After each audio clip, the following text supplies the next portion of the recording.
So who believes the lie that was told to you, or that you keep regurgitating the story and telling others that there's a low pressure switch in a car that's going to save your compressor from burning up? Sometimes.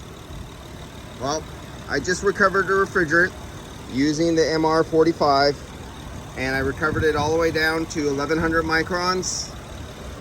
This should have 705 grams in it right there.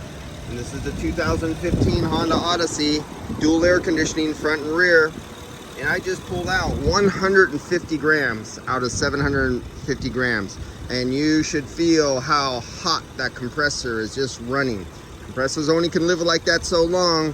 That low pressure switch saving your ass theory, just a fantasy, guys, a fantasy. Remember the old idiot lights on 1960s and 70s cars that work sometimes, and sometimes you already overheated your engine and you need a new one or a head gasket?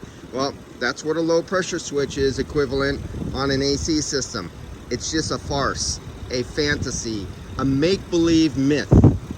All right, so we were operating at 150 grams in the 700 plus gram system. That means the majority of all the oil from the compressor is in that rear evaporator. And the rear evaporator, and the line comes down low, and you have a long, low line down here. And a lot of oil would be in that line. If I were to cut this oil and let it fall forward, oil would be pouring out of that line because there was not enough mass velocity of refrigerant to carry it all the way back to the compressor.